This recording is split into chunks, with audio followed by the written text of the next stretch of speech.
ನಮಸ್ಕಾರ ಗೆಳೆಯರೆ. ಸೊ ಇದು ಇತ್ತೀಚೆಗೆ ಪ್ರತಿಯೊಂದು ರೋಗಗಳು, ಈಗ ಡಯಾಬಿಟಿಸ್ ಇರಲಿ, ರುಮೆಟಾಯ್ಡ್ ಅರ್ಥ್ರೈಟಿಸ್ ಇರಲಿ, ಕ್ಯಾನ್ಸರ್ ಇರಲಿ, ಬಿ ಪಿ ಇರಲಿ, ಪೈಲ್ಸ್ ಇರಲಿ, ಥೈರಾಯ್ಡ್ ಸಮಸ್ಯೆ ಇರಲಿ, ಈ ಥರ ಪ್ರತಿಯೊಂದು ರೋಗಗಳಿಗೆ ಇದೆಲ್ಲ ಜೆನೆಟಿಕ್ ಇದೆ, ಏನೂ ಮಾಡೋಕ್ಕಾಗೋದಿಲ್ಲ. ಸೊ ನೀವು ಜೀವನ ಪರ್ಯಂತ ಔಷಧಿ ತಗೊಳ್ತಾ ಇರಬೇಕು ಅಂತ ಹೇಳಲಾಗ್ತಾ ಇದೆ. ಮತ್ತು ನೀವು ಕೂಡ ಅದನ್ನು ಒಪ್ಪಿಕೊಳ್ತಾ ಇದ್ದೀರಿ. ಮತ್ತು ಜೀವನ ಪರ್ಯಂತ ಔಷಧಿ ತಗೊಂಡು ಇರೋದಕ್ಕೆ ಇಷ್ಟಪಟ್ಟು ಅದನ್ನು ಮಾಡ್ತಾ ಇದ್ದೀರಿ. ಆದರೆ ಇದರಿಂದ ಔಷಧಿಗಳ ಸೈಡ್ ಎಫೆಕ್ಟ್ ಆಗ್ತಾ ಹೋಗ್ತದೆ, ರೋಗ ಶರೀರದಲ್ಲೇ ಉಳ್ಕೊತದೆ. ಬಟ್ ಈ ಎಲ್ಲ ಜೆನೆಟಿಕ್ ಡಿಸೀಸ್ ಅಂತ ಹೇಳ್ತಾ ಇರೋದು ಸುಳ್ಳು, ತಪ್ಪು. ಇದೊಂದು ಭ್ರಮೆ, ಮೂಢನಂಬಿಕೆ, ಕಾಲ್ಪನಿಕ. ಸೊ ಇದ್ರ ಬಗ್ಗೆ ನಿಮಗೆ ಇವತ್ತೆಲ್ಲ ಹೇಳ್ಕೊಡ್ತೇನೆ. ಇದು ಯಾಕೆ, ಎಲ್ಲಿಂದ, ಹೆಂಗೆ, ನೀವು ಇದರಲ್ಲಿ ಯಾವ ಥರ ಭಾಗಿಯಾಗಿದ್ದೀರಿ ಅಂತ ಎಲ್ಲ ಹೇಳ್ಕೊಡ್ತೇನೆ. ನೋಡಿ, ಯಾವುದೇ ಇಬ್ಬರಿಗೆ ನೋಡಿ, ನಿಮ್ಮ ಥರ ಇಡೀ ಜಗತ್ತಿನಲ್ಲಿ ಬೇರೆ ಯಾವ ವ್ಯಕ್ತಿ ಇರೋದಿಲ್ಲ. ನಿಮ್ಮ ಥರ ಫಿಂಗರ್ ಪ್ರಿಂಟ್ಸ್ ಇಲ್ಲ, ನಿಮ್ಮ ಥರ ಕಣ್ಣಿನ ಪ್ರಿಂಟ್ಸ್ ಇಲ್ಲ, ನಿಮ್ಮ ಥರ ಧ್ವನಿ ಇಲ್ಲ, ನಿಮ್ಮ ಥರ ನಡಿಗೆ ಸ್ಟೈಲ್ ಇಲ್ಲ. ನೀವು ಸಿಟಿಯವರಾದರೆ ಕಲಬುರಗಿ, ಬೀದರ್, ಬೆಂಗಳೂರು, ಹೈದರಾಬಾದ್ನಲ್ಲಿ ಓಡಾಡಬೇಕಾದ್ರೆ ನೋಡಿ, ಇವನ್ ಹಿಂದಿನಿಂದ ಕೂಡ ನೋಡಿದಾಗ ಪ್ರತಿಯೊಬ್ಬರು ಬೇರೆ ಬೇರೆ ಥರ ಕಾಣ್ತಾರೆ. ಹಿಂದಿನಿಂದ ಕೂಡ ನಿಮಗೆ ಇಡೀ ಜೀವಮಾನದಲ್ಲಿ ಒಂದೇ ಥರ ಕಾಣೋರು ಇಬ್ಬರು ಸಿಗೋದಿಲ್ಲ. ಸೊ ನಮ್ಮ ಒಂದು ಮನುಷ್ಯನಿಂದ ಇನ್ನೊಂದು ಮನುಷ್ಯನ ಮಧ್ಯೆ 99.5% ಜೆನೆಟಿಕ್ ಸಿಮಿಲಾರಿಟಿ ಇರ್ತದೆ. ಈ 0.5 ಅಷ್ಟೇ ವ್ಯತ್ಯಾಸ ಇರೋದ್ರಿಂದ ಹೊರಗೆ ನೋಡೋದ್ರಲ್ಲಿ ಇಷ್ಟು ವ್ಯತ್ಯಾಸ. ಪ್ರತಿಯೊಬ್ಬರು ಯುನಿಕ್, ಒಬ್ಬ ಇದ್ದಂಗೆ ಇನ್ನೊಂದು ವ್ಯಕ್ತಿ ಇರೋದೇ ಇಲ್ಲ, ಮುಂದೇನೂ ಬರೋದಿಲ್ಲ. ಸೊ ಇದು ಜೆನೆಟಿಕ್ ವೇರಿಯೇಷನ್ ಆಯಿತು. ಎರಡನೇದು, ಈಗ ನನ್ನ ಹೈಟ್ 5.3 ಇದೆ. ನಾನು ಚಿಕ್ಕವನಿದ್ದಾಗಿಂದ ಸ್ಕೂಲಿಗೆ ಹೋಗ್ತಾ ಇದ್ದೆ, ಬರಿತಾ ಇದ್ದೆ, ಓದ್ತಾ ಇದ್ದೆ, ಇದೆಲ್ಲ ಮಾಡ್ತಾ ಇದ್ದೆ. ಸೊ ನನಗೆ ಬರೆಯೋದು ಬಹಳ ಈಸಿ, ಆದರೆ ಭಾರ ಎತ್ತೋದು ಬಹಳ ಕಷ್ಟ. ಈ ಗಾರ್ಡನ್ ಮಾಡಿಕೊಂಡು, ತೋಟ ಮಾಡಿಕೊಂಡು ಅದೀನಿ, 5-8 ವರ್ಷ ಆಯಿತು. ಆದರೂ ಕೂಡ ನನಗೆ ಒಂದು 20 kg ಎತ್ಕೊಂಡು ಹೋಗೋಕ್ಕಾಗೋದಿಲ್ಲ. ಅದೇ 70 ವರ್ಷದ ಮುದುಕ ಕೂಡ ಈ ಊರಲ್ಲಿರೋರು 20 ವರ್ಷ ಭಾರ ಎತ್ಕೊಂಡು ಆರಾಮ್ ಸರಿ ಹೋಗ್ತಾರೆ. ಪೆನ್ನಲ್ಲಿ ಅವರ ಹೆಸರು ಬರೆಯೋಕ್ಕಾಗಲ್ಲ, ಅವರಿಗೆ ಒಂದು ಶಬ್ದ ಬರೆಯೋಕ್ಕಾಗಲ್ಲ. ಸೊ ಇಲ್ಲಿ ಏನಾಯಿತು, ಅವ್ರದ್ದು ಭಾರ ಎತ್ಕೊಂಡು ಹೋಗೋ ಟ್ರೈನಿಂಗ್ ಆಗಿದೆ, ನಂದು ಬರೆಯೋ ಟ್ರೈನಿಂಗ್ ಆಗಿದೆ. ಈಗ ನಾನು ಭಾರ ಎತ್ಕೊಂಡು ಹೋದರೆ ನನಗೆ ನೋವು ಶುರು ಆಗ್ತದೆ.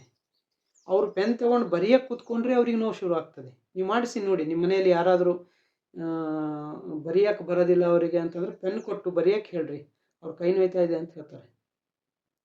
ಸೊ ಅವರ ಶರೀರ ಆ ಕೆಲಸಕ್ಕೆ ಟ್ರೈನಿಂಗ್ ಆಗೋಗಿದೆ, ನನ್ನ ಶರೀರ ಈ ಕೆಲಸಕ್ಕೆ ಟ್ರೈನಿಂಗ್ ಆಗೋಗಿದೆ. ಸೊ ಆ ಕೆಲಸದಿಂದ ಅವರ ಶರೀರದ ಮೇಲೆ ಏನೇನು ಎಫೆಕ್ಟ್ ಆಗ್ತದೆಯೋ ಆ ಕೆಲಸ ಮಾಡೋದಕ್ಕೆ ಅವರು ಭಾರ ಎತ್ತಾರೆ, ಹೊರಗೆ ಹೋಗ್ತಾರೆ, ಸೂರ್ಯನ ಬೆಳಕಿನಲ್ಲಿ ಹೋಗ್ತಾರೆ, ಅವರು ಕಪ್ಪು ಇರ್ತಾರೆ ನೋಡೋದಕ್ಕೆ, ಮೊಣಕಾಲು ನೋವು ಬರ್ತದೆ, ಸೊಂಟ ನೋವು ಬರ್ತದೆ, ಈ ಥರ ಎಲ್ಲ ಸಮಸ್ಯೆ ಆಗ್ತದೆ ಅವರಿಗೆ. ನಾನು ಬರೆಯೋದಕ್ಕೆ ಒಳಗೆ ಕೂತ್ಕೋಬೇಕು, ಶಾಲೆಯಲ್ಲಿ ಒಳಗೆ, ಕಾಲೇಜಲ್ಲಿ ಒಳಗೆ, ಆಫೀಸಲ್ಲಿ ಒಳಗೆ. ಸೊ ಸೂರ್ಯನ ಬೆಳಕಿನಿಂದ ದೂರ ಆದೆ, ಕೂತ್ಕೊಳ್ಳೋದು ಹೆಚ್ಚಿಗಾಯಿತು. ಸೊ ನನ್ನಂಥವರಿಗೆ ಈ ಡಯಾಬಿಟಿಸ್, ಬಿ ಪಿ, ಹಾಳು ಮೂಳು ಇಂಥ ರೋಗಗಳು ಬರೋಕ್ಕೆ ಶುರು ಆಗ್ತದೆ. ಸೊ ನೋಡಿ, ಜೆನೆಟಿಕ್ ಡಿಸೀಸಸ್ ಇಲ್ಲ. ಇದು ನಾವು ಯಾವ ಥರ ಬದುಕ್ತಾ ಇದೀವೋ, ನಮ್ಮ ಜೀವನ ಶೈಲಿ ಯಾವ ಥರ ಇದೆಯೋ ಅದರಿಂದ ಅವರಿಗೆ ಬೇರೆ ರೋಗ, ನನಗೆ ಬೇರೆ ರೋಗ ಬರೋಕ್ಕೆ ಶುರು ಆಯಿತು. ನೀವು ಸಿಟಿ ಪಾಪ್ಯುಲೇಷನ್ ಕಡೆ ಹೋದಂಗೆ ಓದ್ದವರು, ಬುದ್ಧಿಜೀವಿಗಳು, ಕುತ್ಕೊಂಡು ಕೆಲಸ ಮಾಡೋರಲ್ಲಿ ಬಿ ಪಿ, ಶುಗರ್, ಥೈರಾಯ್ಡ್ ಇಂಥ ಸಮಸ್ಯೆಗಳು ನೋಡ್ತೀರಿ. ಅದೇ ಶಾರೀರಿಕ ಕೆಲಸ ಮಾಡೋರಲ್ಲಿ ಇದೆಲ್ಲ ಬಹಳ ಕಮ್ಮಿ.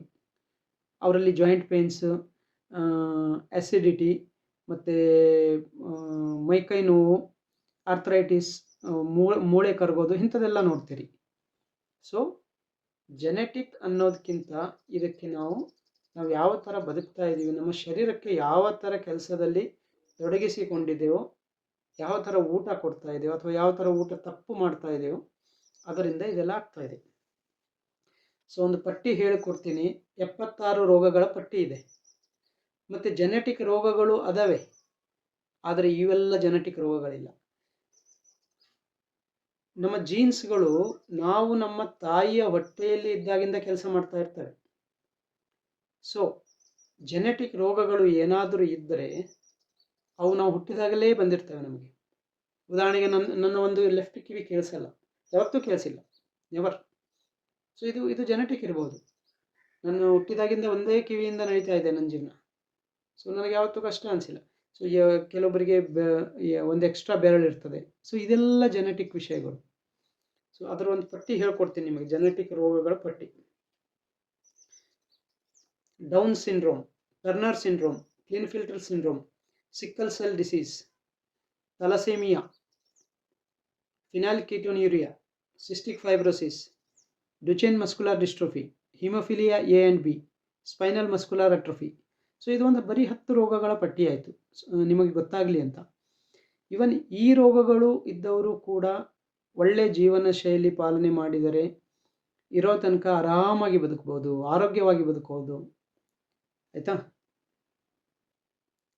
ಈಗ ತಪ್ಪಾಗಿ ಜೆನೆಟಿಕ್ ಡಿಸೀಸ್ಗಳು ಅಂತ ಲೇಬಲ್ ಆಗಿರೋ ರೋಗಗಳ ಪಟ್ಟಿ ಹೇಳ್ಕೊಡ್ತೀನಿ.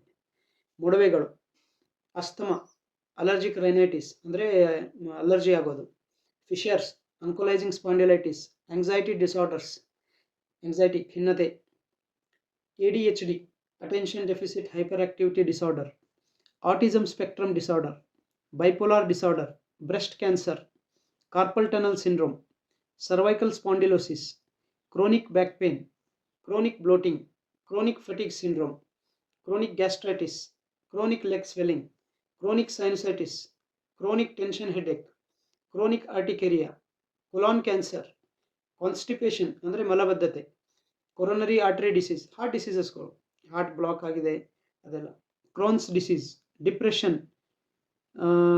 ರೆಟಿನೋಪತಿ, ಕಣ್ಣಿನಲ್ಲಿ ಪೊರೆ ಬರೋದು ಆದರೆ ಡಯಾಬಿಟಿಸಿಂದ ಆಗ್ತದೆ ಅದು, ಇರೆಕ್ಟೈಲ್ ಡಿಸ್ಫಂಕ್ಷನ್, ಎಕ್ಸಿಮಾ, ಇಸುಬು, ಕಿಡ್ನಿ ಡಿಸೀಸ್ಗಳು, chronic kidney disease, CKD, cataract, endometriosis, ಹೆಣ್ಣು ಮಕ್ಕಳಲ್ಲಿ ತಿರ್ಗಾಮುರ್ಗ ಬಿಳಿ ಸೆರಗಾಗೋದು, ಫಿಮೇಲ್ ಇನ್ಫರ್ಟಿಲಿಟಿ, ಹೆಣ್ಣು ಮಕ್ಕಳಲ್ಲಿ ಬಂಜೆತನ, fibromyalgia, frozen shoulder, gallstones, gallbladder stones, GERD, gastroesophageal reflux disease, hair fall, Hashimoto's thyroiditis, hemorrhoids, hyper cholesterol, hypertension ಅಂದರೆ BP, ಹೈಪೋಥೈರಾಯ್ಡಿಸಮ್ ಅಂದರೆ thyroid disease, irritable bowel syndrome, IBS, kidney stones, autoimmune diabetes, LADA ಅಂತ ಇದೆ, latent autoimmune diabetes in adults, low ಲಿಬಿಡೋ, lumbar spondylosis, male infertility, metabolic syndrome, migraine, multiple sclerosis, non alcoholic fatty liver disease, obesity, osteoarthritis, osteoporosis, peripheral neuropathy, plantar fasciitis, polycystic ovarian syndrome, PCOS, PCOD, premature greying, ಕೂದಲು ಬೆಳಗಾಗೋದು, premenstrual syndrome, PMS, prostate cancer, psoriasis, recurrent fungal infections, ತಿರ್ಗಾಮುರ್ಗ fungus infection ಆಗೋದು, recurrent urinary tract infection, rheumatoid arthritis, schizophrenia, sleep apnea, stroke, type 1 diabetes, type 2 diabetes, juvenile diabetes, type 3 diabetes, ulcerative colitis, varicose veins, vitiligo, dry I syndrome, irregular menstruation, peptic ulcer disease. So ಇದೆಲ್ಲ ನಾನು ಇಂಗ್ಲೀಷಲ್ಲಿ ಓದೋದಕ್ಕೆ easy ಅಂತ ಇಂಗ್ಲೀಷಲ್ಲಿ ಮಾಡಿದ್ದೀನಿ. ನಿಮಗೆ ಕನ್ನಡದಲ್ಲಿ ಬೇಕು ಅಂತಂದರೆ ಕನ್ನಡದಲ್ಲಿ ಮುಂದೆ ಹೇಳ್ತೇನೆ ಮತ್ತೆ ಇನ್ನೊಂದು ಸರಿ. ನೋಡಿ, ಇದೆಲ್ಲ ರೋಗಗಳು ಸಂಪೂರ್ಣವಾಗಿ ರಿವರ್ಸ್ ಆಗ್ತದೆ, ರಿವರ್ಸ್ ಮಾಡ್ಕೋಬಹುದು, ಬಹಳ ಸರಳ. ಆಯ್ತಾ? ಸೊ ಈ ಸಮಸ್ಯೆ ಬರ್ತಾ ಇರೋದಕ್ಕೆ 10 ಕಾರಣಗಳಿದೆ, ಬರೀ 10 ಕಾರಣಗಳು. ನೋಡಿ, ಎಲ್ಲರ ಶರೀರದಲ್ಲಿ ಸ್ವಲ್ಪ ವ್ಯತ್ಯಾಸ ಇದೆ.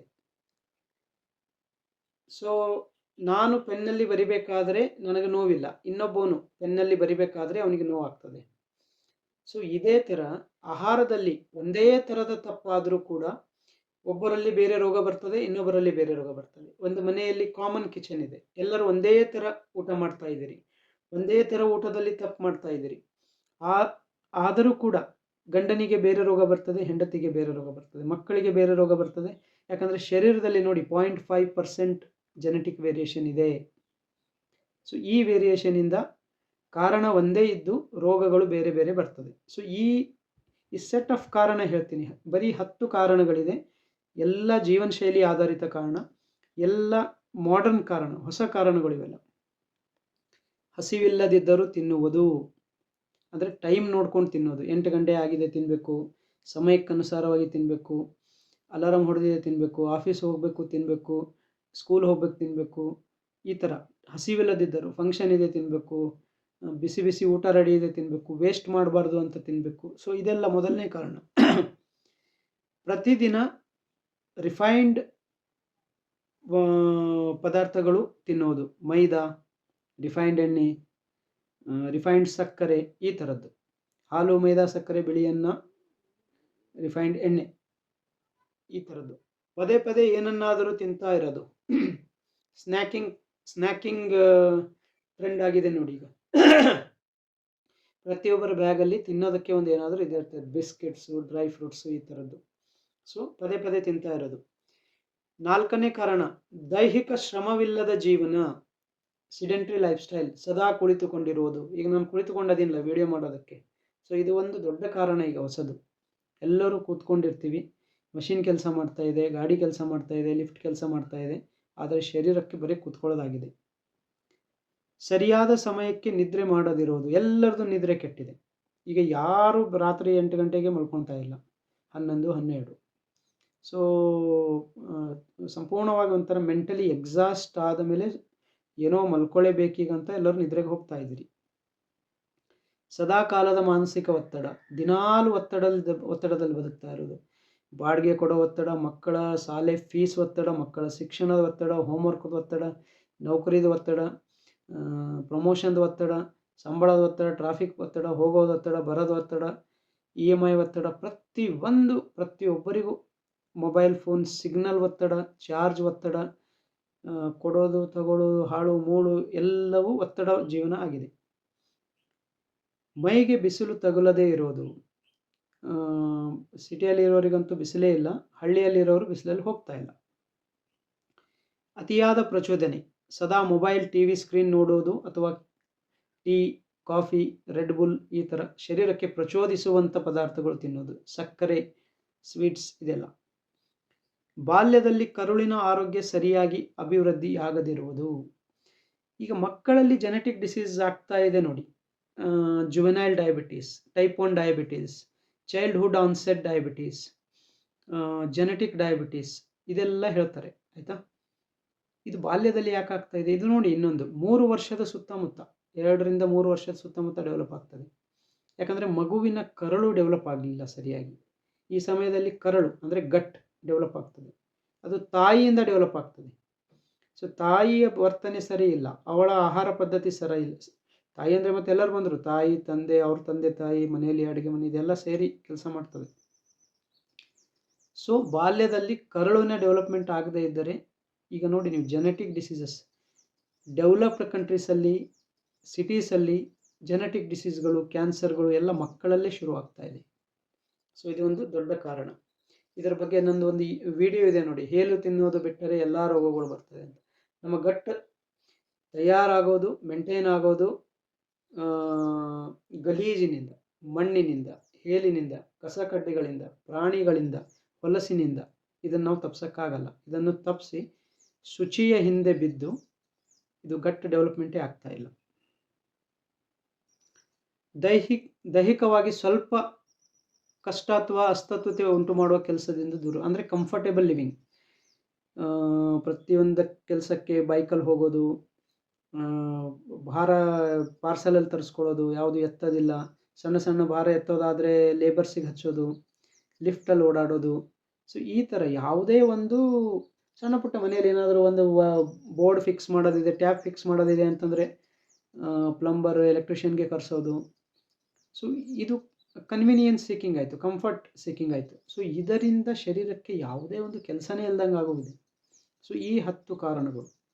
ಸೊ ಈ 10 ಕಾರಣಗಳು ಕಾಂಬಿನೇಷನಿಂದ, ಇದರ ಕಾಂಬಿನೇಷನಿಂದ ಪ್ಲಸ್ ನಮ್ಮ ಶರೀರದಲ್ಲಿ ಇದರಿಂದ ಎಫೆಕ್ಟ್ ಆಗಿ, ಅವುಗಳ ಕಾಂಬಿನೇಷನಿಂದ ನಿಮಗೆ ಈ ಥರದ್ದು 76 100, 200, 300 ಥರದ ರೋಗಗಳು ಬರ್ತದೆ. ಸೊ ಈಗ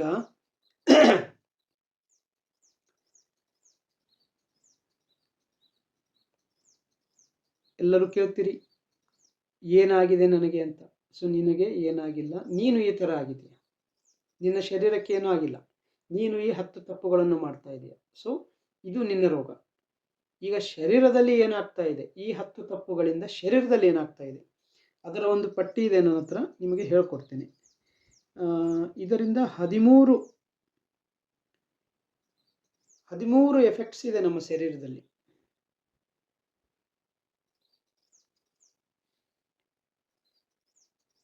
ಹದಿನೈದು ಎಫೆಕ್ಟ್ಸ್ ಇದೆ. ಇದನ್ನು ಓದ್ತಾ ಹೋಗ್ತೀನಿ, ನೀವೇ ಅರ್ಥ ಮಾಡ್ಕೊಳ್ಳಿ, ಎಲ್ಲ ಬಹಳ ಸರಳವಾಗಿದೆ.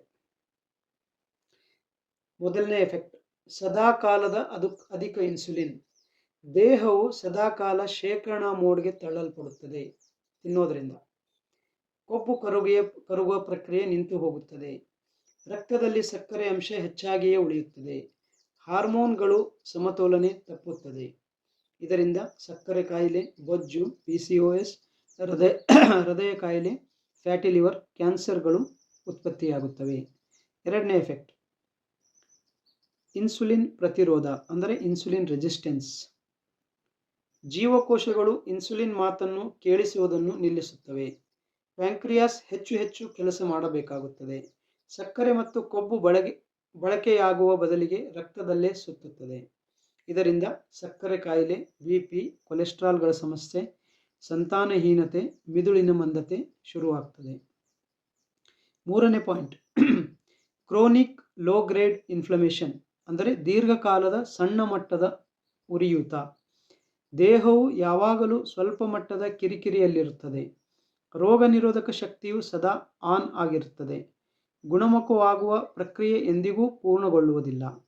ಇದರಿಂದ ಅರ್ಥ್ರೈಟಿಸ್, ಆಟೋಇಮ್ಯೂನ್ ಕಾಯಿಲೆಗಳು ಅಂದರೆ ರುಮೆಟಾಯ್ಡ್ ಅರ್ಥ್ರೈಟಿಸ್, ಸೋರಿಯಾಸಿಸ್, ವಿಟಿಲಿಗೋ ಇಂಥದ್ದೆಲ್ಲ, ಖಿನ್ನತೆ, ಕ್ಯಾನ್ಸರ್ ಮತ್ತು ನೋವಿನ ಸಿಂಡ್ರೋಮ್ಗಳಿಗೆ ಇದೆಲ್ಲ ಸಾಮಾನ್ಯ ಕಾರಣ. ನಾಲ್ಕನೇ ಎಫೆಕ್ಟ್, ಗಟ್ ಬ್ಯಾರಿಯರ್ ಡ್ಯಾಮೇಜ್ ಅಂದರೆ ಲೀಕಿ ಗಟ್, ಕರುಳಿನ ಗೋಡೆಯ ಹಾನಿ. ಇದರಿಂದ ಜೀರ್ಣವಾಗದ ಆಹಾರ ಮತ್ತು ವಿಷಕಾರಿ ಅಂಶಗಳು ರಕ್ತಕ್ಕೆ ಸೇರುತ್ತವೆ. ರೋಗ ನಿರೋಧಕ ಶಕ್ತಿ ಗೊಂದಲಕ್ಕೀಡಾಗುತ್ತದೆ. ಆಹಾರವು ಒಂದು ಅಪಾಯದಂತೆ ವರ್ತಿಸಲು ಶುರು ಮಾಡುತ್ತದೆ. ಇದರಿಂದ ಆಟೋಇಮ್ಯೂನ್ ಕಾಯಿಲೆಗಳು, ಅಲರ್ಜಿಗಳು, ಚರ್ಮದ ಸಮಸ್ಯೆಗಳು, IBS, ಮೂಡ್ ಡಿಸಾರ್ಡರ್ಗಳು ಮತ್ತು ಮಕ್ಕಳಲ್ಲಿ ಕಂಡುಬರುವ ಡಯಾಬಿಟಿಸ್ ಇದೆಲ್ಲ ಶುರುವಾಗ್ತದೆ. ಐದನೇ ಪಾಯಿಂಟ್, ಇದಕ್ಕೆ ಜೋಡಿಯಾಗಿ ಇದು ಎರಡು ಜೊತೆಗೆ ಹೋಗ್ತದೆ. ಗಟ್ ಮೈಕ್ರೋಬಯಮ್ ಇಂಬ್ಯಾಲೆನ್ಸ್, ಕರುಳಿನ ಮೈಕ್ರೋಬಯಮ್ ಅಸಮತೋಲನ. ಉಪಯುಕ್ತ ಬ್ಯಾಕ್ಟೀರಿಯಾಗಳು ಕಡಿಮೆಯಾಗುತ್ತವೆ. ಹಾನಿಕಾರಕ ಬ್ಯಾಕ್ಟೀರಿಯಾಗಳು ಅತಿಯಾಗಿ ಬೆಳೆಯುತ್ತವೆ. ಜೀರ್ಣಕ್ರಿಯೆ, ರೋಗ ನಿರೋಧಕ ಶಕ್ತಿ ಮತ್ತು ಮೆದುಳಿನ ಸಂಕೇತಗಳು ದುರ್ಬಲಗೊಳ್ಳುತ್ತವೆ. ಇದರಿಂದ ರೋಗ ನಿರೋಧಕ ಶಕ್ತಿ ಕುಗ್ಗೋದಂದರೆ ಕಡಿಮೆ ಆಗೋದಷ್ಟೇ ಅಲ್ಲ, ಏರ್ಪೇರ್ ಆಗೋದು ಕೂಡ ಆಗ್ತದೆ. ಈಗ ಆಟೋಇಮ್ಯೂನ್ ಡಿಸೀಸಸ್ ಇದೆ, ಅದರಲ್ಲಿ ಹೆಚ್ಚಾಗಿ ಕೆಲಸ ಮಾಡ್ತದೆ, ಅದು ಕೂಡ ತಪ್ಪು. ಮೆಟಾಬಲಿಸಮ್, ಮಾನಸಿಕ ಆರೋಗ್ಯ, ಜೀರ್ಣಕ್ರಿಯೆ, ಚರ್ಮದ ಮೇಲೆ ಪರಿಣಾಮ ಬೀರುತ್ತದೆ. ಆರನೆಯದು ಹಾರ್ಮೋನಲ್ ಇಂಬ್ಯಾಲೆನ್ಸ್. ನಮ್ಮ ಶರೀರದಲ್ಲಿ ಆಗುವ ಪ್ರತಿಯೊಂದು ಎಫೆಕ್ಟಿಂದ ಹಾರ್ಮೋನ್ ಮೇಲೆ ಎಫೆಕ್ಟ್ ಆಗ್ತದೆ. ಇನ್ಸುಲಿನ್, ಕಾರ್ಟಿಸಾಲ್, ಥೈರಾಯ್ಡ್, ಲೈಂಗಿಕ ಹಾರ್ಮೋನ್ಗಳು ಈಸ್ಟ್ರೋಜನ್, ಪ್ರೊಜೆಸ್ಟ್ರಾನ್, ಟೆಸ್ಟೋಸ್ಟೆರಾನ್ ತಮ್ಮ ಲಯವನ್ನು ಕಳೆದುಕೊಳ್ಳುತ್ತವೆ. ಫೀಡ್ಬ್ಯಾಕ್ ಲೂಪ್ಗಳು ಮುರಿದು ಹೋಗುತ್ತವೆ. ಎಲ್ಲ ಒಂದಕ್ಕೊಂದು ಲಿಂಕ್ಡ್ ಇರ್ತದೆ.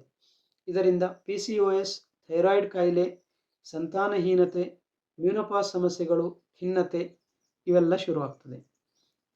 ಏಳನೇ ಎಫೆಕ್ಟ್, ಮೈಟೊಕಾಂಡ್ರಿಯಲ್ ಎನರ್ಜಿ ಫೇಲ್ಯೂರ್, ಮೈಟೊಕಾಂಡ್ರಿಯದ ಶಕ್ತಿಯ ವೈಫಲ್ಯ. ನಿಮಗೆಲ್ಲ ಗೊತ್ತಿದೆ, ಪ್ರತಿಯೊಂದು ಕಣಗಳಲ್ಲಿ ಮೈಟೊಕಾಂಡ್ರಿಯಾ ಇದೆ, ಅಲ್ಲಿ ನಮ್ಮ ಶಕ್ತಿ ಉತ್ಪನ್ನವಾಗ್ತದೆ, ಫ್ಯಾಕ್ಟ್ರಿ. ಜೀವಕೋಶಗಳು ಸತತವಾಗಿ ಶಕ್ತಿಯನ್ನು ಉತ್ಪಾದಿಸಲು ಸಾಧ್ಯವಾಗುವುದಿಲ್ಲ, ಎಕ್ಸಾಸ್ಟ್ ಆಗ್ತದೆ, ಅದು ಫೈಟ್ ಮಾಡಿ. ಅಂಗಾಂಗಗಳು ಬೇಗನೆ ಸುಸ್ತಾಗುತ್ತವೆ. ಮೆದುಳು ಅತಿ ಸೂಕ್ಷ್ಮವಾಗುತ್ತದೆ. ಇದರಿಂದ ಸುಸ್ತು, ಖಿನ್ನತೆ, ಬೈಪೋಲಾರ್ ಡಿಸಾರ್ಡರ್, ಸ್ನಾಯು ನೋವು, ನರಗಳ ತೊಂದರೆಗಳು ಶುರುವಾಗುತ್ತವೆ. ಎಂಟನೇ effect, poor cellular repair and cleanup, ಜೀವಕೋಶಗಳ ದುರಸ್ತಿ ಮತ್ತು ಸ್ವಚ್ಛತೆಯ ಕೊರತೆ. ಹಾನಿಗೊಳಗಾದ ಜೀವಕೋಶಗಳನ್ನು ಸರಿಯಾಗಿ ಹಾಕಲು ಆಗುವುದಿಲ್ಲ. ರಿಪೇರ್ ಆಗೋದು ನಿದ್ದೆಯಲ್ಲಿ. ನಿದ್ದೆ ಬರೋದು ಹೊಟ್ಟೆ ಸ್ವಚ್ಛ ಇದ್ದಾಗ. ಹೊಟ್ಟೆ ಸ್ವಚ್ಛ ಇರೋದು ನಾವು ಬೇಗನೆ ಊಟ ಮಾಡಿದಾಗ, ಸರಿಯಾದ ಊಟ ಮಾಡಿದಾಗ, ಹಸಿವಾದಾಗ ಊಟ ಮಾಡಿದಾಗ, ಮತ್ತು ಓಡಾಡ್ಕೊಂಡಿದ್ದಾಗ. ಸೊ ಇದೆಲ್ಲ ಅಸ್ತವ್ಯಸ್ತ ಆಗಿದೆ. ಹೊಟ್ಟೆ ಯಾರ್ದು ಸ್ವಚ್ಛವಿಲ್ಲ, ನಿದ್ದೆ ಯಾರ್ದು ಸರಿ ಇಲ್ಲ. ನಿದ್ದೆ ಅಂದರೆ ಸುಮ್ಮನೆ ಹಾಸಿಗೆಯಲ್ಲಿ ಹೋಗಿ ಮಲ್ಕೊಂಡು ಬೆಳಗ್ಗೆ ಎದ್ದೇಳೋದು ನಿದ್ದೆ ಇಲ್ಲ. ನಿದ್ರೆಯಲ್ಲಿ ಸ್ಟೇಜಸ್ ಇರ್ತದೆ. ಸ್ಟೇಜ್ 1, 2, 3, 4. ಸೊ ಡೀಪ್ ನಿದ್ದೆ ಆದ್ರೇ ಶರೀರದಲ್ಲಿ ರಿಪೇರ್ ಶುರುವಾಗ್ತದೆ. ಸೊ ನಿದ್ದೆ ಇಲ್ಲ ಅಂತಂದರೆ, ನಿದ್ರಾಹೀನತೆ ಇದ್ದರೆ ಅಥವಾ ಶಾಲೋ ಕೋಳಿ ನಿದ್ರೆ ಅಥವಾ ಮೇಲೆ ನಿದ್ದೆ ಆದರೂ ಸುಸ್ತು ಅನ್ನಿಸ್ತಾ ಇದೆ, ಅದರಲ್ಲಿ ರಿಪೇರ್ ಆಗೋದಿಲ್ಲ. ಅಸಹಜ ಜೀವಕೋಶಗಳು ಇರಬೇಕಾದಕ್ಕಿಂತ ಹೆಚ್ಚು ಕಾಲ ಬದುಕಿ ಉಳಿಯುತ್ತವೆ. ಇದೇ ಕ್ಯಾನ್ಸರ್ಗೆ ಮೂಲ ಕಾರಣ. ಕ್ಯಾನ್ಸರ್, ಅಕಾಲಿಕ ಮುಪ್ಪು, ಕ್ಷೀಣಿಸುವ ಕಾಯಿಲೆಗಳು. ಅಕಾಲಿಕ ಮುಪ್ಪು ಅಂದರೆ ಕೂದಲು ಬೆಳಗಾಗೋದು, ಕೂದಲು ಉದುರೋದು. ಈಗ ಸಣ್ಣ ಮಕ್ಕಳಿಗೆಲ್ಲ ಕೂದಲು ಉದುರ್ತಾ ಇದೆ. ಮೀನೋಪಾಸ್ ಆಗೋದು, 35 ವರ್ಷದ ಹೆಣ್ಣು ಮಕ್ಕಳಿಗೆ ಮೀನೋಪಾಸ್ ಆಗ್ತಾ ಇದೆ ಕೆಲವೊಬ್ಬರಿಗೆ. ಕ್ಯಾಟರಾಕ್ಟ್ ಬರೋದು ಸಣ್ಣ ವಯಸ್ಸಲ್ಲಿ, ಏಜಿಂಗ್ ಸಿಂಪ್ಟಮ್ ಅದು ಕ್ಯಾಟರಾಕ್ಟ್ ಆಗೋದು. 9ನೇ ಎಫೆಕ್ಟ್, ಹಾಲು, ಮೈದಾ, ಸಕ್ಕರೆ ಇವೆಲ್ಲ ತಿಂದಾಗ ರೊಟ್ಟಿ ತಿನ್ನೋದು ಕಡಿಮೆ ಆಯಿತು, ಜೋಳ ತಿನ್ನೋದು ಕಮ್ಮಿ ಆಯಿತು, ಸಜ್ಜೆ ತಿನ್ನೋದು ಕಮ್ಮಿ ಆಯಿತು, ನವಣೆ ತಿನ್ನೋದು. ಸೊ ಅದರಿಂದ ನಮ್ಮ ಶರೀರಕ್ಕೆ ಬೇಕಾಗುವಂಥ ಆಹಾರ ಪದಾರ್ಥಗಳ ಕೊರತೆ ಆಗ್ತಾ ಹೋಗ್ತದೆ. ಇದೇ ವರ್ಷಾನುಗಟ್ಟಲೆ ಹಾಸ್ಟೆಲಲ್ಲಿ ಚಪಾತಿಯನ್ನು, ಮನೆಯಲ್ಲಿ ಚಪಾತಿಯನ್ನು, ಜಾಬ್ನಲ್ಲಿ ಚಪಾತಿಯನ್ನು, ಹೋಟೆಲ್ನಲ್ಲಿ ಚಪಾತಿಯನ್ನು, ಕ್ಯಾಂಟೀನಲ್ಲಿ ಟಿಫಿನ್ನಲ್ಲಿ ಚಪಾತಿಯನ್ನು, ಈ ಥರ ಆಗಿ ನಿಧಾನಕ್ಕೆ ವರ್ಷಾನುಗಟ್ಟಲೆ ಆಗ್ತಾ ಹೋದಂಗೆ ಡೆಫಿಷಿಯನ್ಸೀಸ್ ಅಕ್ಯುಮುಲೇಟ್ ಆಗ್ತದೆ ಶರೀರದಲ್ಲಿ. ಇದು 9ನೇ effect. Mineral and micronutrient depletion, ಖನಿಜಾಂಶ ಮತ್ತು ಸೂಕ್ಷ್ಮ ಪೋಷಕಾಂಶಗಳ ಕೊರತೆ. ಜೀವಕೋಶಗಳು ಕೆಲಸ ಮಾಡಲು ಬೇಕಾದ ಕಚ್ಚಾ ಸಾಮಗ್ರಿಗಳ ಕೊರತೆ ಅನುಭವಿಸುತ್ತದೆ. ಎಂಜೈಮ್ಗಳ ಕೆಲಸ ನಿಧಾನವಾಗುತ್ತದೆ. ದುರಸ್ತಿ ಪ್ರಕ್ರಿಯೆಗಳು ವಿಫಲವಾಗುತ್ತವೆ. ಇದರಿಂದ ಮೂಳೆ ನಷ್ಟ, ಸವೆದು ಹೋಗೋದು, ಮೊಣಕಾಲು ಸವೆದಿದೆ, ಮೂಳೆ ಸವೆದಿದೆ, ಥೈರಾಯ್ಡ್ ಸಮಸ್ಯೆಗಳು, ರೋಗ ನಿರೋಧಕ ಶಕ್ತಿ ದೌರ್ಬಲ್ಯ, ಕೂದಲು ಉದುರುವುದು, ಸುಸ್ತು, ಬಿಳಿ ಮಚ್ಚೆ ಆಗೋದು, ಬಣ್ಣ ತಯಾರಾಗ್ತಾ ಇಲ್ಲ ಅಂತಂದರೆ ಬಿಳಿ ಮಚ್ಚೆ ಆಗ್ತಾ ಹೋಗ್ತದೆ. 10ನೇ effect, chronic stress nervous system dominance, ದೀರ್ಘಕಾಲದ ಒತ್ತಡದ ನರಮಂಡಲದ ಪ್ರಾಬಲ್ಯ. ದೇಹವು ಹೋರಾಟ ಅಥವಾ ಪಲಾಯನ ಸ್ಥಿತಿಯಲ್ಲೇ ಇರುತ್ತದೆ, ಅಂದರೆ ರೆಸ್ಟೇ ಇಲ್ಲ ಅದಕ್ಕೆ. ಜೀರ್ಣಕ್ರಿಯೆ, ನಿದ್ರೆ ಮತ್ತು ದುರಸ್ತಿ ಕಾರ್ಯಗಳು ಸ್ಥಗಿತಗೊಳ್ಳುತ್ತವೆ. ಹಾರ್ಮೋನ್ಗಳು ಅಸ್ಥಿರವಾಗಿರುತ್ತವೆ. ಇದರಿಂದ ಆತಂಕ, BP, IBS, ಆಟೋಇಮ್ಯೂನ್ ಸಮಸ್ಯೆಗಳು ಹೆಚ್ಚಾಗುವುದು, ನಿದ್ರಾಹೀನತೆ, ನೋವು ಬರುವಂಥ ಸಮಸ್ಯೆಗಳು ಹೆಚ್ಚಾಗ್ತಾ ಹೋಗ್ತದೆ. 11ನೇ effect, 11th effect, poor blood flow and oxygen delivery, ರಕ್ತ ಸಂಚಾರ ಮತ್ತು ಆಮ್ಲಜನಕ ಪೂರೈಕೆ ಕೊರತೆ. ಓಡಾಟನೇ ಇಲ್ಲ ಶರೀರಕ್ಕೆ, ಬ್ಲಡ್ ಸರ್ಕ್ಯುಲೇಷನ್ ಹೆಂಗಾಗಬೇಕು? ಹಾರ್ಟ್ ಬೀಟ್ ಅಷ್ಟೇ ನಡೆಯೋದಿಲ್ಲ. ನಾವು ಓಡಾಡಿದಾಗ ನೋಡಿ, ನಮ್ಮ ಹೃದಯ ಎಲ್ಲ ಕಡೆ ರಕ್ತ ಪಂಪ್ ಮಾಡ್ತಾ ಇರ್ತದೆ, ಅದರಲ್ಲಿ ಆಕ್ಸಿಜನ್ ಎಲ್ಲ ಕಡೆ ಹೋಗ್ತಾ ಇದೆ, ಅದರ ಜೊತೆ ಹಾರ್ಮೋನ್ಸ್, ನ್ಯೂಟ್ರಿಯೆಂಟ್ಸ್, ಏನೇನು ಬೇಕೋ ಎಲ್ಲ ಕಡೆ ಹೋಗ್ತಾ ಇದೆ. ಆದರೆ ಆ ರಕ್ತ ಮತ್ತೆ ವಾಪಸ್ ಬರಬೇಕು. ಅಲ್ಲಿ ನಮ್ಮ ಶರೀರದಲ್ಲಿರೋ ಎಲ್ಲ ಕಡೆ ಇರೋ ವೇಸ್ಟ್ಗಳು, ಕಾರ್ಬನ್ ಡೈಆಕ್ಸೈಡ್, ಇದೆಲ್ಲ ತಗೊಂಡು ವಾಪಸ್ ಬರಬೇಕು. ಆ ವಾಪಸ್ ಬರೋದಕ್ಕೆ ಪಂಪಿಂಗ್, ಪುಲ್ಲಿಂಗ್, ಪುಷಿಂಗ್ ಎಂಥದೂ ಇಲ್ಲ. ಅದು ನಾವು ನಡೆದಾಡಿದಾಗ ಮಾತ್ರ ಸಾಧ್ಯ ಆಗ್ತದೆ. ಅದಕ್ಕೆ ಈಗ ಕೂತ್ಕೊಂಡಿರೋರಿಗೆ ಭಾಳಷ್ಟು ಜನರಿಗೆ varicose veins. Okay, so poor blood flow and oxygen delivery. ಅಂಗಾಂಶಗಳಿಗೆ ಕಡಿಮೆ ಆಮ್ಲಜನಕ ಮತ್ತು ಪೋಷಕಾಂಶಗಳು ಸಿಗುತ್ತವೆ. ತ್ಯಾಜ್ಯ ಹೊರಹಾಕುವಿಕೆ ನಿಧಾನವಾಗುತ್ತದೆ. ಹೃದಯ ಕಾಯಿಲೆ, ಸ್ಟ್ರೋಕು, ಲೈಂಗಿಕ ದೌರ್ಬಲ್ಯ, ನಿಧಾನಗತಿಯ ಚೇತರಿಕೆ, ಮೆದುಳಿನ ಸಮಸ್ಯೆಗಳು. 12ನೇ effect, loss of circadian rhythm. ಹಸಿವಾದಾಗ ತಿಂತಾ ಇಲ್ಲ, ನಿದ್ರೆ ಬಂದಾಗ ಮಲಗ್ತಾ ಇಲ್ಲ, ಹೊಟ್ಟೆ ತುಂಬಿದಾಗ ಊಟ ಮಾಡೋದು ನಿಲ್ಲಿಸ್ತಾ ಇಲ್ಲ. ಸೊ ಯಾವುದೂ ಶರೀರದ ಮಾತು ಕೇಳದೆ ಈಗ ಬದುಕ್ತಾ ಇದ್ದೀರಿ. ಸೊ ಶರೀರದ ರಿದಮ್ ತಪ್ಪೋಗಿದೆ. ಬಯೋಲಾಜಿಕಲ್ ಕ್ಲಾಕ್ ಅಥವಾ ಲಯ ತಪ್ಪುವುದು, ತಿನ್ನುವುದು, ಮಲಗುವುದು, ಹಾರ್ಮೋನ್ಗಳು ತಮ್ಮ ಸಮಯದ ಹೊಂದಾಣಿಕೆಯನ್ನು ಕಳೆದುಕೊಳ್ಳುತ್ತವೆ. ದುರಸ್ತಿ ವ್ಯವಸ್ಥೆಗಳು ಹಗಲು ರಾತ್ರಿಯ ಚಕ್ರವನ್ನು ಅನುಸರಿಸುವುದನ್ನು ನಿಲ್ಲಿಸುತ್ತವೆ.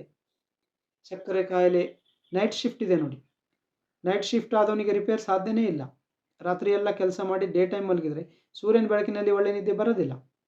ಎಲ್ಲೇ ಮಲ್ಕೊಳ್ರಿ, ಸೊ ಅವನ ಶರೀರದಲ್ಲಿ ರಿಪೇರ್ ಆಗೋ ಚಾನ್ಸೇ ಇಲ್ಲ. ಸಕ್ಕರೆ ಕಾಯಿಲೆ, ಬೊಜ್ಜು, ಖಿನ್ನತೆ, ಕ್ಯಾನ್ಸರ್, ನಿದ್ರೆ, ಅಸ್ವಸ್ಥತೆಗಳು ಇದೆಲ್ಲ ಶುರುವಾಗ್ತದೆ. 13ನೇ effect oxidative stress, excess oxidative stress, ಅತಿಯಾದ ಆಕ್ಸಿಡೇಟಿವ್ ಒತ್ತಡ. ಕೋಶಗಳು ದುರಸ್ತಿಯಾಗುವುದಕ್ಕಿಂತ ವೇಗವಾಗಿ ಹಾನಿಗೊಳಗಾಗುತ್ತವೆ. ವಯಸ್ಸಾಗುವ ಪ್ರಕ್ರಿಯೆ ವೇಗವಾಗುತ್ತದೆ. ಕ್ಯಾನ್ಸರ್, ನರಮಂಡಲದ ಕ್ಷೀಣತೆ, ಚರ್ಮದ ಮುಪ್ಪು, ಕಣ್ಣಿನ ಪೊರೆ, ಆಟೋಇಮ್ಯೂನ್ ಕಾಯಿಲೆಗಳು ಬರ್ತದೆ. ಇದು ಸ್ವಲ್ಪ ಕೆಮಿಸ್ಟ್ರಿ ಟಾಪಿಕ್ ಇದೆ ಇದು. ಎಕ್ಸೆಸ್ ಆಕ್ಸಿಡೇಟಿವ್ ಸ್ಟ್ರೆಸ್ ಇನ್ನೊಂದು ವಿಡಿಯೋದಲ್ಲಿ ಹೇಳ್ತೇನೆ. 14ನೇ ಪಾಯಿಂಟ್ ಇಮ್ಯೂನ್ ಸಿಸ್ಟಮ್ ಮಿಸ್ಡೈರೆಕ್ಷನ್, ರೋಗ ನಿರೋಧಕ ಶಕ್ತಿ ದಾರಿ ತಪ್ಪುವಿಕೆ. ನೋಡಿ, ರೋಗ ನಿರೋಧಕ ಶಕ್ತಿ ಅಂದ್ರೆ ಏನು? ನಮ್ಮ ಶರೀರದಲ್ಲಿರುವ ಹಳೆಯ ಕಣಗಳು, ಕೆಟ್ಟ ಕಣಗಳು, ಕ್ಯಾನ್ಸರ್ ಆಗುವಂಥ ಕಣಗಳು, ಮತ್ತು ಹೊರಗಿಂದ ಬಂದಿರುವ ಬ್ಯಾಕ್ಟೀರಿಯಾಗಳು, ವೈರಸ್ಗಳು ಅವು ನಮ್ಮ ಶರೀರಕ್ಕೆ ಅಟ್ಯಾಕ್ ಮಾಡ್ತಾ ಇದ್ದಾವೆ ಅಂದರೆ ಅದಕ್ಕೆ ತೆಗೆದುಹಾಕೋದು. ಈಗ ನನ್ನ ಶರೀರದಲ್ಲಿ ಓಡಾಟ ಇಲ್ಲ, ಒಳ್ಳೆ ಊಟ ಇಲ್ಲ, ನಿದ್ರೆ ಇಲ್ಲ, ಉಪವಾಸ ಇಲ್ಲ, ರೆಸ್ಟ್ ಇಲ್ಲ, ಗ್ಯಾಪ್ ಇಲ್ಲ ಅಂತಂದರೆ ಶರೀರ ತುಂಬ ಎಲ್ಲ ವೇಸ್ಟ್ ತುಂಬಿಕೊಂಡಿದೆ.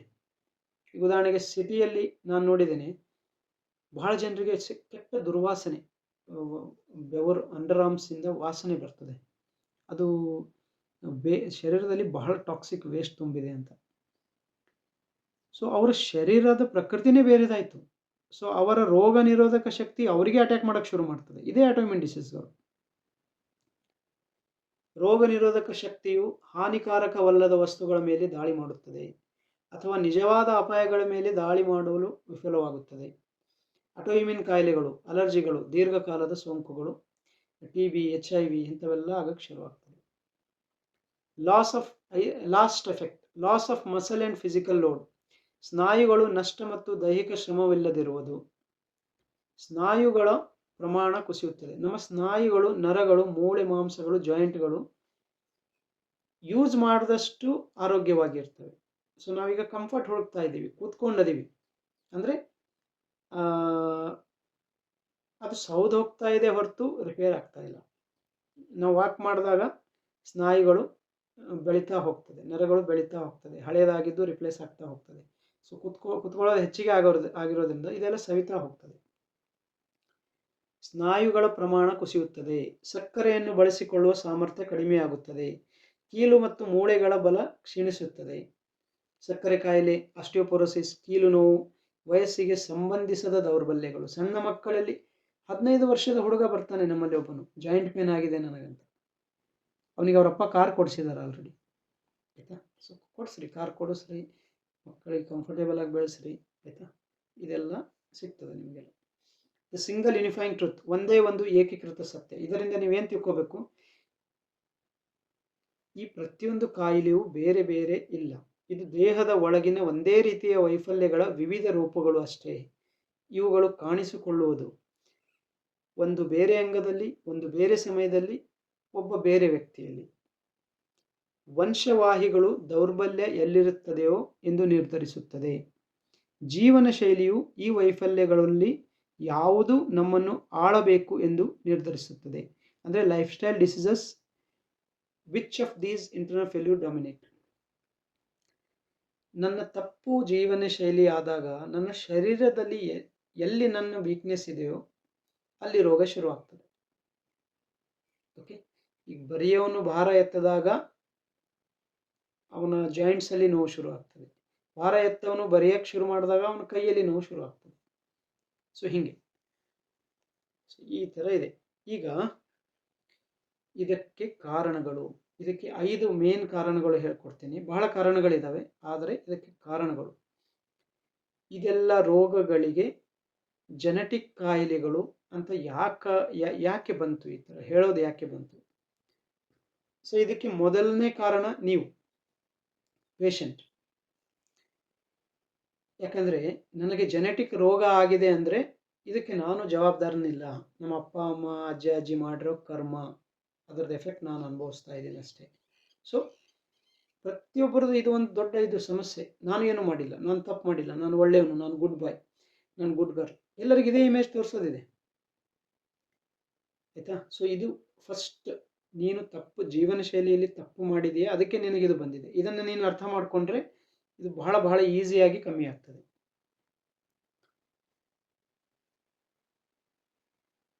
ನಿನಗೆ ಜೆನೆಟಿಕ್ ಡಿಸೀಸ್ ಇದೆ ಅಂತ ಬೇರೆಯವರು ನಿನಗೆ ಒಪ್ಪಿಸಿ ನೀನು ಏನು ತಪ್ಪು ಮಾಡಿಲ್ಲ ಅಂತ ನಿನಗೆ ಅರಿವಾಗಂಗೆ ಮಾಡಿ ಆಹಾರ, ಫುಡ್ ಇಂಡಸ್ಟ್ರಿ, ಕನ್ಸ್ಯೂಮರ್ಸ್, ಡಾಕ್ಟರ್ಸ್ ಇವರೆಲ್ಲ ಬೆನಿಫಿಟ್ ತಗೊಳ್ತಾ ಇದ್ದಾರೆ.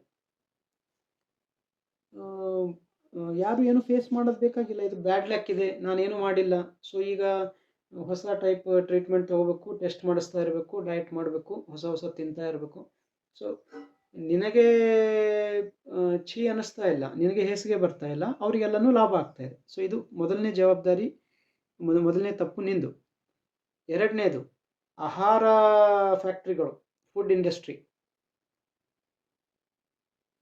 If diabetes, obesity, PCOS, fatty liver ಇವೆಲ್ಲ ಇದೆಯಲ್ಲ, ಜೆನೆಟಿಕ್ ಅಂತ ಹೇಳಿದರೆ ಇದಕ್ಕೆಲ್ಲ ಬೇಕಾಗುವಂಥ ಆಹಾರಗಳು ನೀವು ನೋಡಿ. ಪ್ರತಿಯೊಂದು ಜೆನೆಟಿಕ್ ಡಿಸೀಸ್ಗಳಿಗೆ ಇದೆ, ಇದು ಊಟ ಮಾಡಬೇಕು, ಅದು ಊಟ ಮಾಡಬೇಕು, ಆ ಪ್ಯಾಕೆಟಲ್ಲಿ ಫುಡ್ ಇದೆ, ಪ್ರತಿಯೊಂದು ಮೆಡಿಕಲಲ್ಲಿ ಈಗ ಸಿಗ್ತಾ ಇದೆ. ಇವನ್ ಇವ್ರು ನವಣೆ ಬಗ್ಗೆ, ಸಾಮೆ ಬಗ್ಗೆ ಎಲ್ಲ ಹೇಳ್ಕೊಡ್ತಾರಲ್ಲ, ಸಿರಿಧಾನ್ಯಗಳು, ಅದು ತಿನ್ಬೇಕು, ಇದು ತಿನ್ಬೇಕಂತ, ಎಲ್ಲದರದ್ದು ಇದೇ ಮಾತಾಯ್ತದು. ಅದರ ಅರ್ಥನೇ ಇದು. ಸೊ ಆಹಾರದ ಕಂಪನಿಗಳು ಅವರು ಇದರ ಲಾಭ ಪಡ್ಕೊತಾರೆ. ನಿನಗೆ ಜೆನೆಟಿಕ್ ಡಿಸೀಸ್ ಇದೆ, ನೀನು ಇದನ್ನು ಊಟ ಮಾಡಬೇಕು. ಮೂರನೆಯವರು ಫಾರ್ಮಾಸ್ಯೂಟಿಕಲ್ ಮತ್ತು ಆಸ್ಪತ್ರೆಗೆ ಲೈಫ್ ಲಾಂಗ್ ಕಸ್ಟಮರ್ ಸಿಗ್ತಾ ಇದ್ದಾರೆ. ನಿನಗೆ ಬ್ಯಾಡ್ ಲಕ್, ಜೆನೆಟಿಕ್ ಡಿಸೀಸ್ ಇದೆ, ತಿಂಗಳ ಬಾ, ಟೆಸ್ಟ್ ಮಾಡ್ಕೊ, ಗುಳಿಗೆ ತಗೋ, ಏನಂತೀರಿ, ಔಷಧಿ ತಗೋ, ಇಂಜೆಕ್ಷನ್ ತಗೋ, ಈ ಥರ. ಸೊ ಜೆನೆಟಿಕ್ ರೋಗ ಇದೆ ಅಂದ ತಕ್ಷಣ ಡಾಕ್ಟರ್ ಮತ್ತು ಆಸ್ಪತ್ರೆಗಳು ಸೇಫ್ ಆದವು. ಅಂದರೆ ನಾವೇನು ಮಾಡೋಕ್ಕಾಗಲ್ಲ, ನೀವೇನು ಮಾಡೋಕ್ಕಾಗಲ್ಲ, ನಿಮ್ಮ ಹಿಂದೆ ಯಾರೋ ಮಾಡಿಟ್ಟಿದ್ದಾರೆ ಇದನ್ನು. ಸೊ ಡಾಕ್ಟರ್ಗಳಿಗೆ, ಈಗ ಡಯಾಬಿಟಿಸ್ ಆದವನಿಗೆ ಅವನಿಗೆ ಡಾಕ್ಟರ್ಗೆ ಪ್ರಶ್ನೆ ಮಾಡೋಕ್ಕೆ ಆಗಲ್ಲ. ಈಗ ಇದು ಜೆನೆಟಿಕ್ ಇದೆ ಅಂತ ಅವನ ತಲೆಯಲ್ಲಿ ಹಾಕಿದ್ರೆ ಸಾಕು. ಸೊ ಇದೇ ಕರ್ಮ, ಇದೇ ನನ್ನ ಫ್ಯೂಚರ್, ಇದಕ್ಕೆ ಡಾಕ್ಟರ್ ಜವಾಬ್ದಾರರಿಲ್ಲ ಅಂತಂದಂಗೆ ಆಗ್ತದೆ. ಸೊ ಡಾಕ್ಟರ್ ಮತ್ತು ಆಸ್ಪತ್ರೆ ಕೂಡ ಸೇಫ್. ಐದನೇದು, ನಾವು ಇಡೀ ಸಮಾಜದ ಲೆವೆಲಲ್ಲಿ, ಸೊಸೈಟಿ ಲೆವೆಲಲ್ಲಿ ಫೇಲ್ ಆಗಿದ್ದೇವೆ ಅನ್ನೋದು ಫೇಸ್ ಮಾಡಬೇಕಾಗ್ತದೆ. ನಮ್ಮ ಶಾಲೆಗಳು ಫೇಲ್ ಆಗಿದೆ, ಆಸ್ಪತ್ರೆಗಳು ಫೇಲ್ ಆಗಿದೆ, ಫುಡ್ ಇಂಡಸ್ಟ್ರಿ ಫೇಲ್ ಆಗಿದೆ, ಗೌರ್ಮೆಂಟ್ ಫೇಲ್ ಆಗಿದೆ, ಪಾಲಿಸಿ ಫೇಲ್ ಆಗಿದೆ, ಬ್ಯಾಂಕ್ನವ್ರು ಫೇಲ್ ಆಗಿದ್ದಾರೆ. ಈ ಪ್ರತಿಯೊಂದರ ತಂದೆ ತಾಯಿಗಳು ತಪ್ಪು ಮಾಡಿದ್ದಾರೆ. ಇದರಲ್ಲಿ ನಮಗೆ ಆಹಾರದ ಬಗ್ಗೆ ಕಲಿಸಿಲ್ಲ, ಅವರು ಶಾಲೆಯಲ್ಲಿ ಕಲಿಸಿಲ್ಲ. ಇವೆಲ್ಲ ಜೀವನ ಶೈಲಿ ರೋಗಗಳು ಅಂತಂದ ತಕ್ಷಣ ಎಲ್ಲರೂ ಸೇರಿ ತಪ್ಪು ಮಾಡ್ತಾ ಇದ್ದಾರೆ ಅಂತ ನಂಗೆ ಆಗ್ತದೆ. ಅಂದರೆ ನಮ್ಮ ಸಮಾಜ ಕಂಪ್ಲೀಟ್ಲಿ ಫೇಲ್ ಆಗಿದೆ ಈ ದಿಕ್ಕಿನಲ್ಲಿ ಅಂತ ನನಗೆ. ಸೊ ಯಾರಿಗೂ ಇಷ್ಟ ಇಲ್ಲ. ನಾನು ಒಳ್ಳೆಯವನು, ನನ್ನ ಅಪ್ಪ ಒಳ್ಳೆಯವನು, ನನ್ನ ಅಡ್ಡ ಹೆಸರು ಒಳ್ಳೆಯದು, ನನ್ನ ಮನೆ ಒಳ್ಳೆಯದು, ನನ್ನ ದೇವರು ದೊಡ್ಡವರು, ನನ್ನ ಊರು ದೊಡ್ಡದು, ನನ್ನ ಕಾಲನಿ, ಎಲ್ಲರಿಗೂ ಇದೇ ಬೇಕಾಗಿದೆ. ಸೊ ಈ 5 ನೀವು ಫುಡ್ ಇಂಡಸ್ಟ್ರಿ, ಹಾಸ್ಪಿಟಲ್ಗಳು ಮತ್ತು ಹಾಸ್ಪಿಟಲ್ದ ಡಾಕ್ಟರ್ದ ರೆಸ್ಪಾನ್ಸಿಬಿಲಿಟಿ ಮತ್ತು ಸಮಾಜ ಬಹಳ ಒಳ್ಳೆಯದು ಅನ್ನೋದು ಏನು ಈ ಭಾವನೆ ಇದೆಯಲ್ಲ, ನಮ್ಮ ದೇಶ ಒಳ್ಳೆಯದು, ದೊಡ್ಡದು, ಶ್ರೇಷ್ಠ ರಾಜ್ಯ, ವಿಶ್ವಗುರು, ಹಾಳು ಮೂಳು, ಇದು ಫೇಲ್ ಆಗ್ತಾ ಹೋಗ್ತದೆ. ಇಂಥದ್ದು ಯಾವುದು ವಿಶ್ವಗುರು ಇಲ್ಲ, ಯಾವುದೂ ಇಲ್ಲ. ಎಲ್ಲ ದೇಶದ ಎಲ್ಲ ಸಮಾಜದಲ್ಲಿ ಇದೇ ಪರಿಸ್ಥಿತಿ, ಇನ್ನೂ ಇದಕ್ಕಿಂತ ಕೆಟ್ಟದಾಗಿದೆ. ಓಕೆ, ಸೊ ನಾನು ಕಾರಣಗಳು ಹೇಳಿದ್ನಲ್ಲ, ಆ ಕಾರಣಗಳನ್ನು ಚೇಂಜ್ ಮಾಡಿದಾಗ ಅದೆಲ್ಲ ನಿಮ್ಮ ಕೈಯಲ್ಲಿರುವಂಥ ಕಾರಣಗಳು. ಹಾಲು, ಮೈದಾ, ಸಕ್ಕರೆ ಇದೆಲ್ಲ ತಿಂತಾ ಇದ್ದೀರಿ, ಸೊ ಕೂತ್ಕೊಂಡಿದ್ದೀರಿ, ವ್ಯಾಯಾಮ ಇಲ್ಲ, ಹಸಿವಾದಾಗ ಊಟ ಮಾಡ್ತಾ ಇಲ್ಲ, ಮನಸ್ಸು ಬಂದಾಗ ಊಟ ಮಾಡ್ತಾ ಇದ್ದೀರಿ, ಉಪವಾಸ ಮಾಡ್ತಾ ಇಲ್ಲ, ಮತ್ತು ಸ್ಟ್ರೆಸ್ ಬಗ್ಗೆ ಫೋಕಸ್ ಮಾಡ್ತಾ ಇಲ್ಲ, ಸಣ್ಣ ಪುಟ್ಟ ಕೆಲಸಕ್ಕೆಲ್ಲ ಮಷೀನು, ಗಾಡಿ, ಲೇಬರ್ಸ್ ಹುಡುಕ್ತಾ ಇದ್ದೀರಿ. ಸೊ ಈ 10 ಪಾಯಿಂಟ್ ಇದೆಯಲ್ಲ, ಎಲ್ಲ ಹಾಕಿರ್ತೀನಿ ನಾನು, ಈ ರೋಗಗಳ ಪಟ್ಟಿ, ಮತ್ತು ಇದೆಲ್ಲ ಯಾಕೆ ಆಗ್ತಾ ಇದೆ, ಏನು ಮಾಡಬೇಕು ಎಲ್ಲ ಹಾಕಿರ್ತೀನಿ ಡಿಸ್ಕ್ರಿಪ್ಷನಲ್ಲಿ, ನೋಡ್ಕೊಳ್ಳಿ. ಸೊ ಅದನ್ನು ನೀವು ಮಾಡೋಕ್ಕೆ ಶುರು ಮಾಡಿದ್ರೆ ಈ ರೋಗಗಳು ಗುಣ ಆಗ್ತಾ ಹೋಗ್ತದೆ. ಅದಕ್ಕೆ ಒಂದು ಸಪೋರ್ಟ್, ಬಹಳ ಒಳ್ಳೆ ಸಪೋರ್ಟ್. ಅದಕ್ಕೆ ಹರಳೆಣ್ಣೆ, ಅದು ಕೈಯಿಂದ ಮಾಡಿರೋ ಹರಳೆಣ್ಣೆ ನಮ್ಮಲ್ಲಿ ಸಿಗ್ತದೆ, ಮತ್ತು ಸೀಮರುಬ ಕಷಾಯ, ಇವೆರಡು ನಾವು ಕೊಡ್ತೀವಿ. ನೀವೇ ಮಾಡ್ಕೊಳ್ಳಿ, ಬೇಕಾದಲ್ಲಿ ತಗೊಳ್ಳಿ, ನಿಮ್ಮ ಇಚ್ಛೆ, ಆಯಿತಾ. ಆದರೆ ನಿಮಗೆ ಬೇಕು ಅಂತಂದರೆ ನಮ್ಮ ಹತ್ರ ಬರ್ಬೋದು. ಮತ್ತು ಈ ವಿಡಿಯೋ ನೋಡಿದ ಮೇಲೂ ಕೂಡ ನಿಮಗೆ ಇನ್ನೂ ಡೌಟ್ಸ್ ಇದೆ ಅಂತಂದರೆ ಒಂದು ಕೌನ್ಸಿಲಿಂಗ್ ತಗೊಂಡು ನೀವು ಶುರು ಮಾಡ್ಕೋಬೋದು. ರಿವರ್ಸ್ ಕ್ಯೂರ್, ಹೀಲ್ ಅಂತ ನಾನು ಹೇಳಿದಾಗ ಅದರ ಅರ್ಥ ಏನಂದರೆ ಕಂಪ್ಲೀಟ್ಲಿ ನಾರ್ಮಲ್ ಆಗ್ತದೆ. ಈಗ ಟೈಪ್ 1 ಡಯಾಬಿಟಿಸ್ ಇದೆ, ನೀವು ಇನ್ಸುಲಿನ್ ತಗೊಳ್ತಾ ಇದ್ದೀರಿ, ಸಂಪೂರ್ಣವಾಗಿ ಇನ್ಸುಲಿನ್ ಬಿಡ್ಬೋದು, ಮತ್ತೆ ಮುಂದೆನೂ ಡಯಾಬಿಟಿಸ್ ಮತ್ತೆ ಬರಲ್ಲ ನಿಮಗೆ, ಮತ್ತು ಇದರಲ್ಲಿ ಬೇರೆ ಯಾವ ರೋಗಗಳು ಬರಲ್ಲ, ಯಾಕಂದರೆ ನೀವು ಜೀವನ ಶೈಲಿನೇ ಬದಲಿ ಮಾಡ್ಕೊತೀರಿ. ಸೊ ಈ ಥರ ಈ ಸಾಧ್ಯತೆಗಳಿದೆ. ನಮಸ್ತೆ.